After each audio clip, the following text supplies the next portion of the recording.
What's up, everybody? Gonna be talking about my 2022 investing strategy for this, next year. So, today's date's the 16th. I made this on like the 13th or 14th. I made a separate video on some other channel about it, but I wanted to do it in a nice, chill whisper with you all. So, without further ado, let's get into it. So this is the overview of my little PowerPoint. We're gonna talk about some charts and data. We're gonna talk about my thoughts. We're gonna look at some stocks, commodities, cash, question mark. And I'm not gonna talk about specific investments and stuff, more on the focus on the broader picture, if that makes sense. So let's get into some charts and stuff. I wanna start with just so we're clear, I did make this on the 13th or 14th, whatever, and yesterday night, 12, 15, 20, 21, Powell didn't come out and say that they were most likely going to be tapering, which is bad for the stock market in general speaking, So, when I made this, I had the mindset that wasn't going to happen yet, but I thought it was. So with that in mind, though, now, let's first look at the balance sheet. Why does it do this? It never loads. But so it's about 1 trillion in 2018, then it went to 2, then 4, they tried to taper a little bit, now we're at 7, then now we're at almost 9, there's so much money printing, and this is okay. As long as there's not consequences. There kind of was before, but now the big consequence, if we go back to here, is that we look at the CPI data, the inflation numbers, and we're at 6-7%, 6.8. And realistically, so I heard that they're measuring the numbers differently now than they were back here, but if you measure the numbers how they did back here as today, it's 14%, so either way, really bad numbers. So because of all this, money printing and stuff, they're having to, there's problems. Because of that, they're gonna have to figure something out, which they're either gonna increase interest rates, stop the money printing, or let this inflation go, but they're probably not gonna do that. So with that in mind, the federal funds rate, the last thing, this is gonna be checking out, these rates have to go up, are they gonna get back to 2%, 2.4%? I don't know, probably not, but their interest rates can't be at 0 for this long when the inflation's this high, because that's the job of the Fed to, not to please the stock market, but to, make the economy not insane, so we need to do inflation. So all that has some negative effects on stocks, because if you can put your money in, let's say, a bond or some other interest rate asset, then it's a lot less risky for a similar return. So with that said, let's go to the SPY PE ratios. You've probably seen this chart multiple times, but since 1880, the historic average is about a 15 PE, and we're at a 30 almost, so we're double the PE, which is a lot. We're in 2 standard deviation zones about, and we've been here for a while, and we can still continue to be here, but I'm just saying, historically, the market's really expensive, and it should revert back to mean sometime. Is it gonna be, if you waited here for actually this is 15 PE, but if you're I'm gonna wait till it goes 10 or 5, it might never happen. But I think it's just, the only thing I'm getting from this is I think that the overall market's a little expensive. This is a great article. Let me just close some of these. This is a great article from Yardeni Research. It has a lot of PEs and stuff in it, but the main thing I want to focus on is this chart here. So we'll first look at this. So large cap S&P 500 PE is about a 25. caps are about a 16. Sorry, I meant 21 up here. And small caps are 14.8, so like 15. So, I mean, the mid caps and small caps have got some good value to them, despite the overall market being kind of expensive. So this is just telling me that too much money is in the more expensive assets. And it's really, I mean, we've seen some pretty good small to mid cap companies, and they're just undervalued in my opinion. So I think I'm gonna spend more time figuring out how to put some money into like this stuff, because it's yeah, it's just cheap. We can clearly see it on a PE point of view over like since 1999. There's another thing. Let me just find, there's a lot of good data here. There's one with, this is the Russell 2000 by S&P Small. Wait a minute, why is Russell 2000 so expensive? Interesting. Where it was, alright, let's go. Nope, it's a value growth. Here's S&P Technology to S&P 500. The technology is almost at 27 PE, while the normal S&P is at a 20. So the S&P without tech is actually not that historically expensive, but with tech, it's expensive. And we can see, I don't know if you can see, this is kind of small, but there's a widening gap. So normal S&P is decreasing a little bit, while tech is increasing. Just that means more money is flowing into those tech assets and away from the the non-tech. This is a great chart too. Here, blue line is growth, 29%, or 29 PE, 28 PE, and values at 15. Now, growth should always have more or higher PE, just because that's how it works. Like, you're willing to pay more money for a company that's going to be growing. But what I want to point out is the difference between the growth and the value. So, like here we can see, like, this is like maybe 5, PE difference. Here it's like 0, here's like, 3, 4, and maybe 4, 5 here. Now it's a 15 compared to a 28. Almost double the difference, which is significant. Like, very significant. So in the growth stocks relative to value from a 20-year period, there's a big gap. And I'm not saying that this gap has to fill, but I'm just noticing the fact that it is big relative to, all over here. And you can see the .com, it obviously got way ahead of itself, but that's really, really, excessive, a difference. So, yeah, I mean, this is just telling me that growth is a little bit overpriced, and the value just seems to be normal priced. Yeah, that's basically what this is telling me. That I think too much money's in the growth stuff, and not enough money's in the value. Yeah, I guess it has to be like that.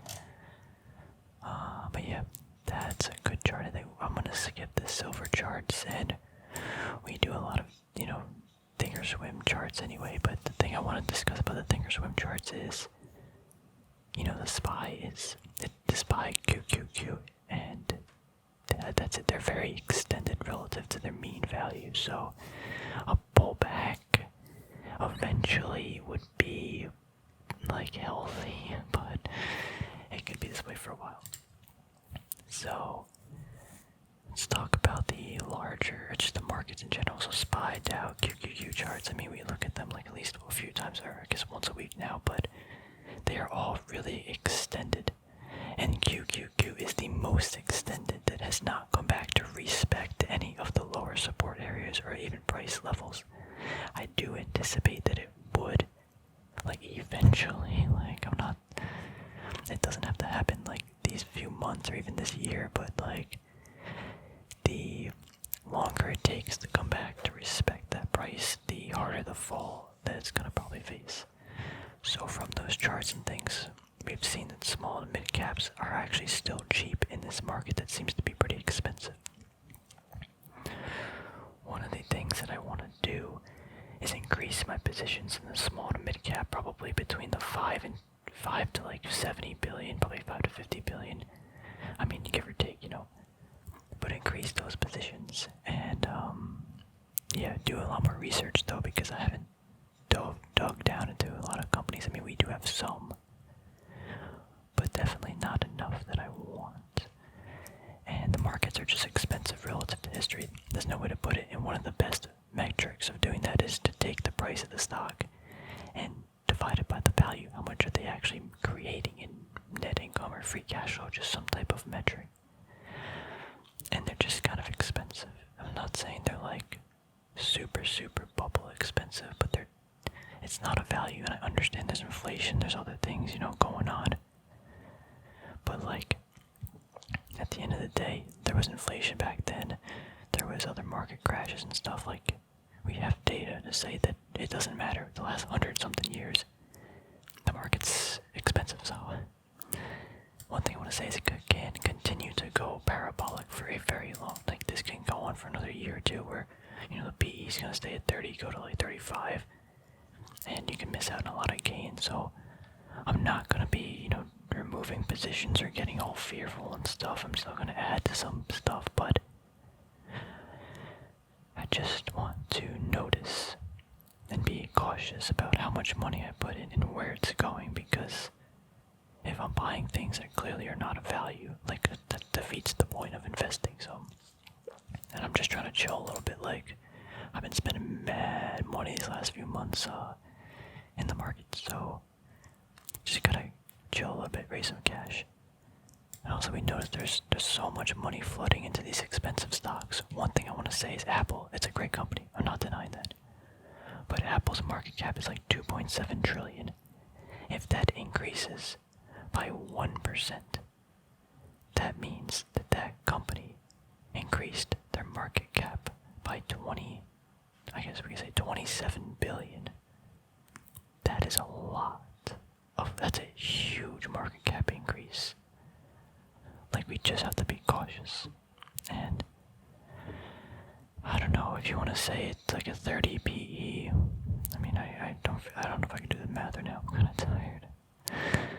But if you're saying a 27 PE, then you're saying that this company basically should increase their market cap by another billion this year. Or sorry, the net income by $1 billion this year, just based on that 1% move.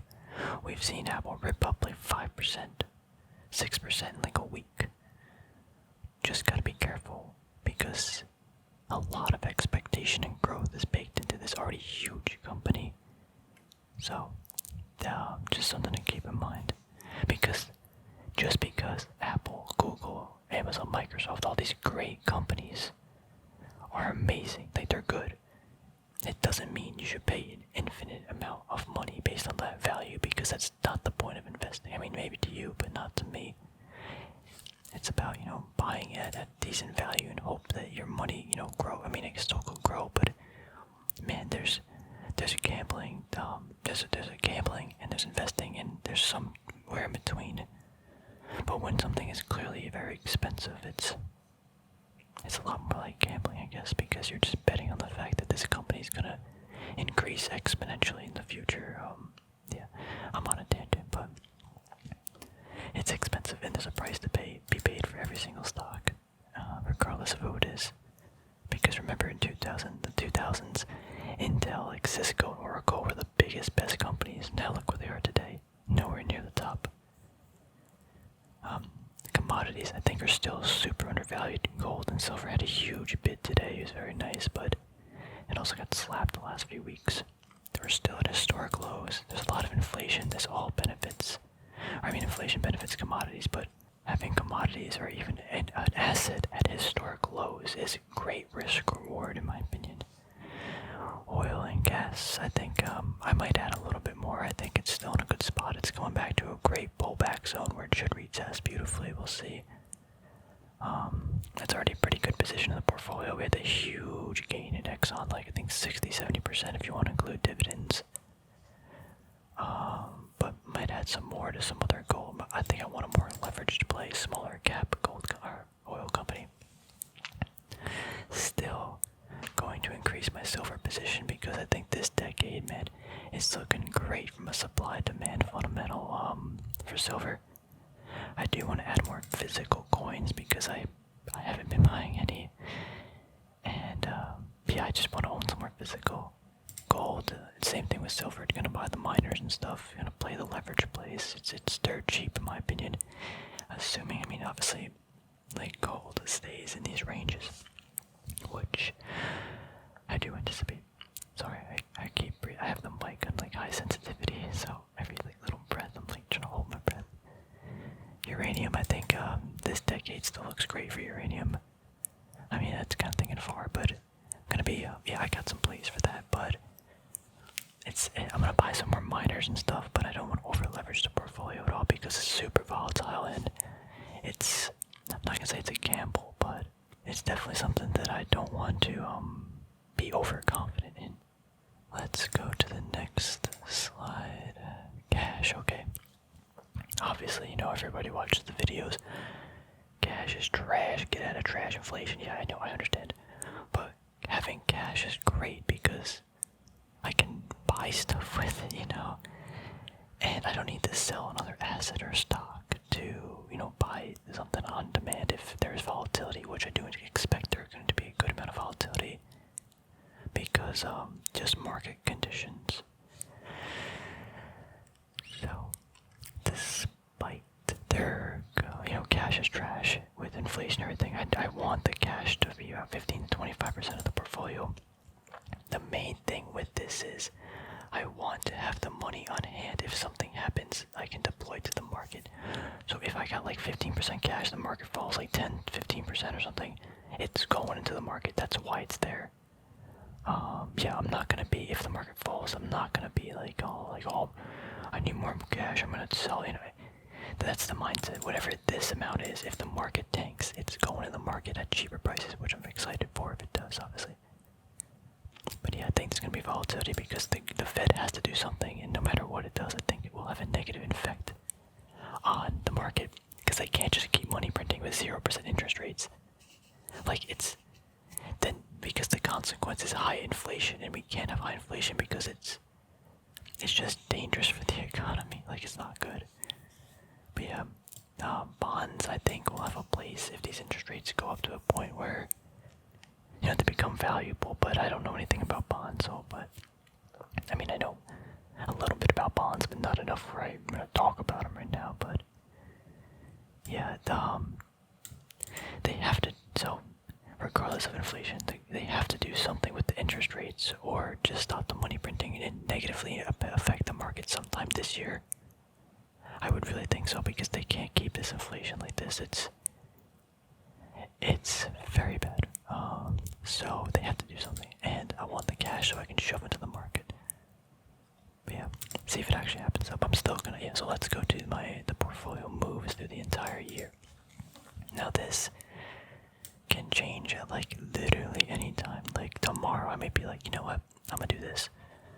But what I want to do here is have a, you know, plan, an overall idea, you know, moving into this year and seeing, you know, hey, maybe I'll do, you know, some of this, some of that, you know, have an idea, but I'm not like super critical to the rules that I create myself because I understand that the market moves fast and there's opportunities that are today aren't gonna be there tomorrow. So, you know, just gotta be ready for stuff, but also we can't be over prepared too, if that makes sense. Got some nice warm tea. Yeah, so the big thing, I really want to just chill, create some cash, 15 to 25%. No more than 25% unless, like the Fed's, like, okay, there's always obviously exceptions if the Fed, like, starts tapering and then the market continues to skyrocket higher and, like, just weird scenarios happen where I'm like, this is very, very odd, like, this is the reverse thing that should be happening. Maybe I'll go to like 35% cash, 40% max. But I'm gonna be picky with what I actually sell. But yeah, I mean, yeah. It depends if gold and silver shoot up like 100% or something. Like I'll probably dip in out of a lot of it, and that's gonna create a lot of cash. or they could fall really badly, and then I don't know. We'll have to see. But this is just again range. Increase my commodities exposure. I think they're still just so cheap. Like I don't understand. And with all this inflation, I don't know. I mean, when we were buying the commodities a year ago, we're like, yeah, inflation's gonna be here, and here it is. It definitely took like a little bit longer than I expected. Yeah, I think like 6 to 7 months longer than I expected, to be honest. But here's the big inflation. And the commodity prices, like, I mean, sure, they moved a little bit, but like relative to other assets, they're not moving. The last like month, they sold off even. Like, I'm so confused. Like, these things are gonna be making so much money. So I think there will be some money rotation soon into other things that aren't tech. We saw that the SPY technologies, the SPY tech has the most money in it right now. Money rotates in and out of sectors every X amount of months or years, whatever, doesn't matter. Money always moves and rotates to the expensive stuff to the cheaper. And commodities are just dirt cheap, so I'm gonna buy them while they're cheap, and we'll play it by year, whatever. I'm still going to increase my exposure in the larger cap stocks that are clear value. So I mean, we got some of them now, I'm eyeing them up, but they have to be of value relative to the earnings. Looking for a lot of looking for companies with good balance sheets, with free cash flow, or good amount of free cash flow multiple relative to their market cap. Companies that are going to be around, obviously, but I'm not buying, like, I'm just gonna say Apple or like any big company it's just too expensive. Like, I'm gonna be just chilling, getting the little bit, they're not smaller, but the companies that are, just a value. Gonna be spending more time trying to find small to mid cap value stocks. Same metrics we're gonna be looking for: good balance sheets, low debt, good free cash flow multiple relative to the market cap, and obviously the PE, like a good price relative to how much the company's actually earning. Gonna be looking for, consistent earnings too, and some potential growth, but yeah, somewhere between like 5 to 50 billion, because these are the companies that are clearly cheap relative, like a 14, 15 PE for a small to, it just, yeah, I think the commodities and small and mid caps are the cheap stuff now, and I like to buy things that are cheap. I'd rather buy things that are cheap than something expensive, and not cheap to say like the quality is cheap. It's just cheap to a market, what the market is valuing these companies to be. And there's definitely some out there. We've already started picking some up, or finding some, but I haven't really pulled the trigger on too many of them. But yeah, again, it's subject to change. Like, I could change my mind pretty quickly, but I've thought about a lot of stuff here. If the Fed changes their mind too, and they're like, you know what, we're going to increase or decrease rates or whatever and print more money, then I'm gonna be like, oh my god, like, this is tragic, and the market's probably gonna go up. So it's like, I'm just saying, anything could change. The markets are intense. Things happen very quickly and intensely. So I'm gonna have like an overall strategy, but I'm also, gonna be understanding that I could change anytime. But yeah, the commodities and mid and small to mid caps, I think, are pretty dirty cheap, so I'm gonna be buying them. Anyway, let me know some of your strategies this 2022. And let me know what you thought about my point of views and stuff. Hope you enjoyed the video, and if you did, cool. Take care, everybody. Hope to see you soon.